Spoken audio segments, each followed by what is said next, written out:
おい、この地震はただごとじゃないぞ。やはりこの火山地帯にも何か異常が起こりつつあるのか。同じ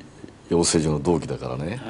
彼がやっぱりやってくれたっていうことを聞いて、僕はすごく嬉しくてね、彼よかったというね、こう身代わりになってくれて、ね、すごく嬉しい。そういうなんかこうね、仲間のね友情の深さを感じたし、復帰した時にね、スタッフともども彼もそうですが手叩いてね、戻ってきたっていうことでね、みんなの温かい全員が迎えてくれた時のことを忘れないですね。そういうその人間対人間のね、優しさというか思いやりというかね、そういうものに支えられてきたって気がするんですよね、このライダーっていうのはみんなね。銀行を開けろ、早く開けろ。ああ、今開ける。邪魔したな。返金して。よし。一文字隼人、貴様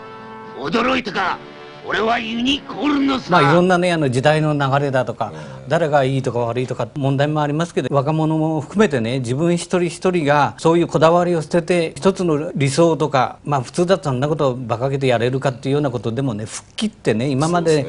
ライダー言葉で言えば変身してもらいたい。日本自身がやっぱりね、変身してもらいたいと思うんですよね。そうでもしないとね、責任のなすり合いをやってる限りはね、ちっとも解決しない。みんなそのまま現状維持のままね、希望のない21世紀に入るのかなっていうのが非常に残念なんですけども、変身できなかった一文字隼人さんにちょっとその時の心境を聞かせてほしいんです。周りが悪いとか社会が悪いとか、そうじゃなくて自分自身の心の問題なんですよね。彼は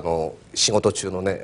事故だったんですけど、僕は自業自得でストーブの消し忘れで火事を出して体だいぶ焼かれまして、その時ね、とってもね、人のねあったかいものをねいっぱい感じたんですよ。体もっと今よりもっとケロイドもひどかったんですけども、でもね、とっても生きてること辛いと思わなかったし、その後芝居もできなくなって、子供も小さかったから何してでも食わなきゃいけないっていうことありましたけども、僕自身は心の部分はそんなに落ち込んだりなんかしなかったですね。いい時にそばにいた人が一番近くにいると思った人がいなくなった部分はありますけれども、遠くにいるような人だと思ってて、あまり気にもかけなかった人が周りにバッと集まってくれたりして、ものすごく生きててよかったな。今振り返ってみるとそういうことがあって自暴自棄になった時期もありますけれども、今の自分を認められるっていうのはそういう諸状況があったから今があるんだなと思うと、あったこと自体のやけどにしろいろんな状況っていうのはかえって僕にとっては良かったことだなって今思いますね。